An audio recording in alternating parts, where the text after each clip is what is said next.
We are going to work with some examples calculating some simple logarithms. Before we do that though, I would like us to take some time and look at the notation of logarithms.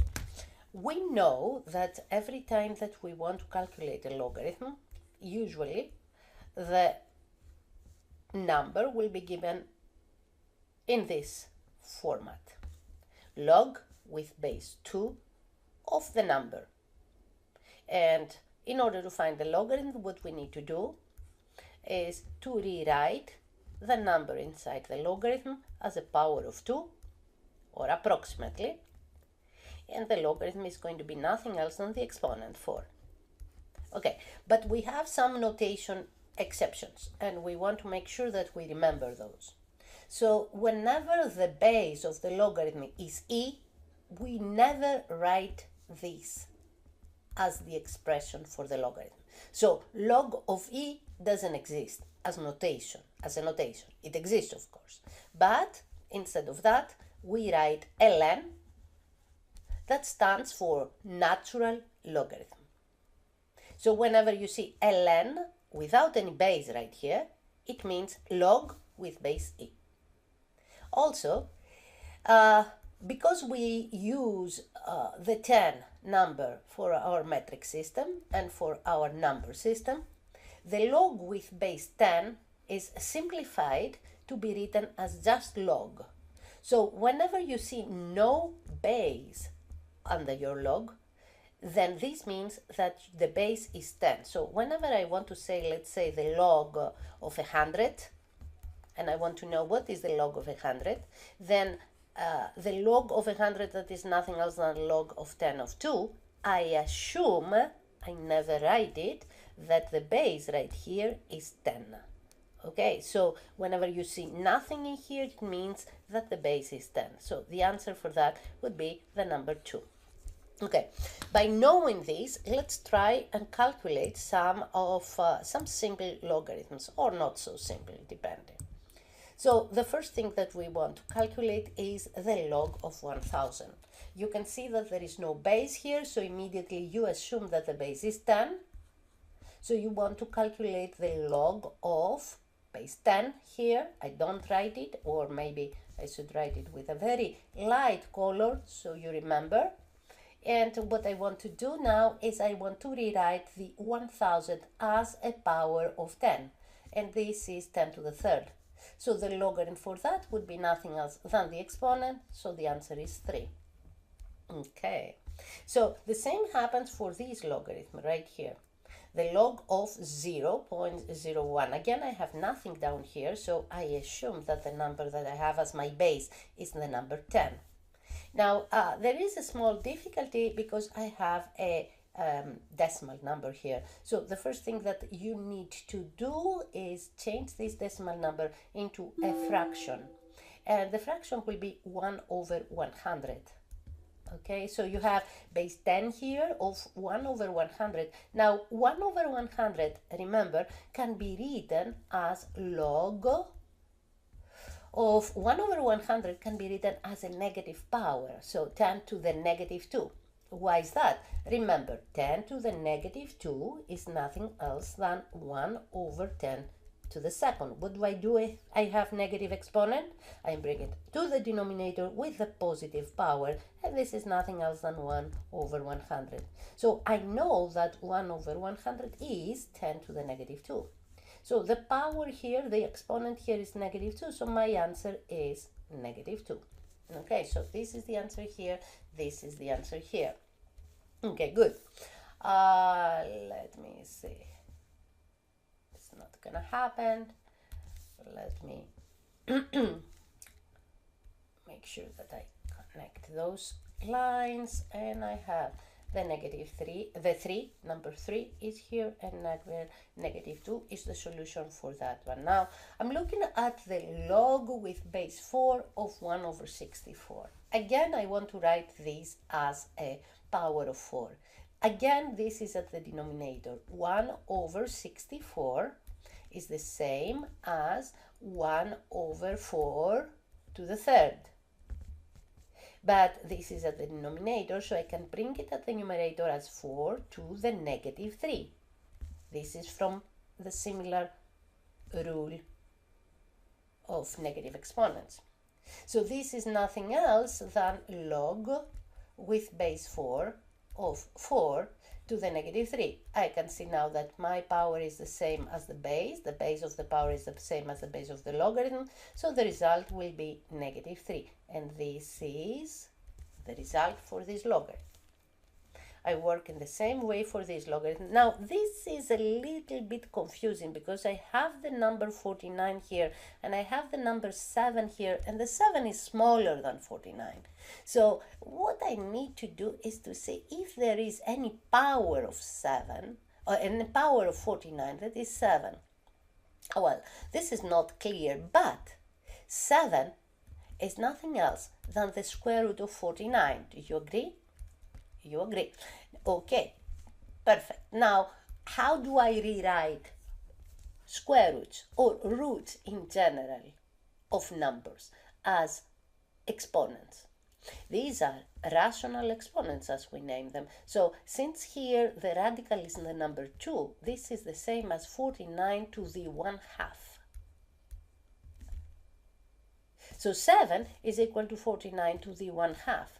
If I rewrite my logarithm, I have log with base 49 of 49 to the 1/2. The exponent is 1/2, so that's my answer, equals to the 1/2.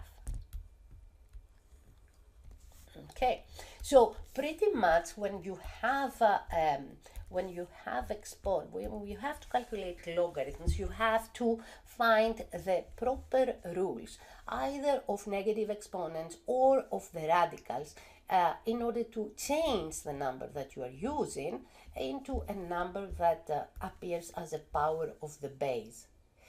Now, let me review right here for you the rules for radicals. So if you have a number, any number, let's name it k, and let's put here 5, then the fifth root of k is nothing else than k to the 1/5. So what happens is that I keep the numerator to be 1 and the denominator will be nothing else than the order of the radical. So let's say the third power of the third root of 27 is going to be equal to 27 to the 1/3. Just to remind you how this works, what the rule says about the radicals.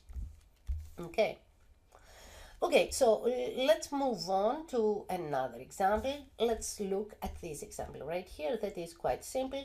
Why? Because the argument of the logarithm is written already as a power of the base. So 8 is the base, 8 to the 25. What is my answer for that? Just 25. That's the answer for this because I have it already. So I don't need to do any work for this specific problem.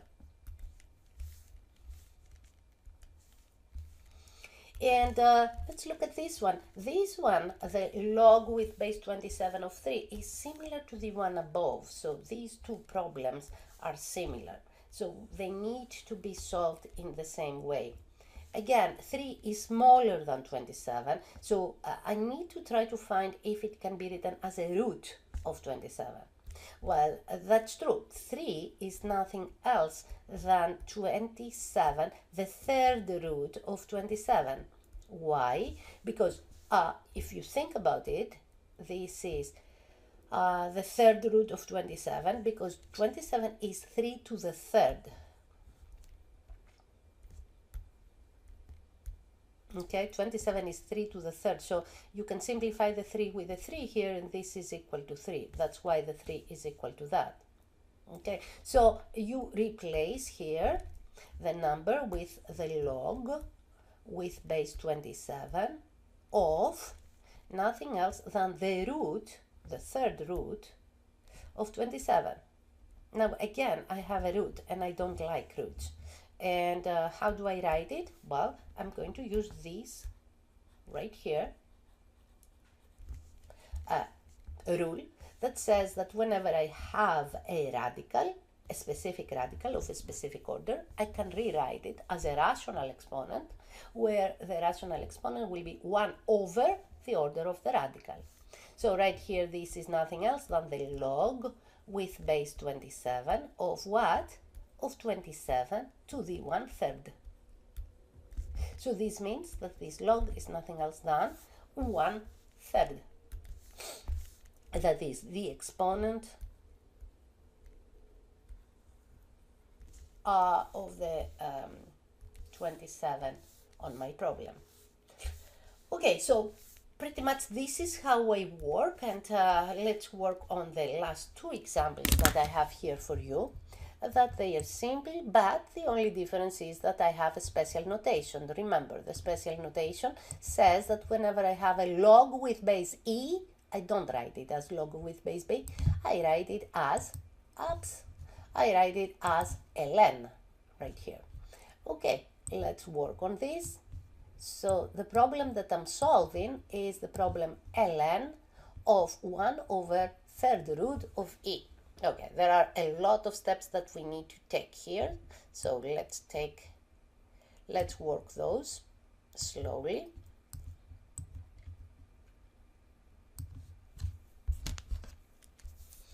And the first step is that I have right here 1 over square root of e. So I don't like this, the third root of e.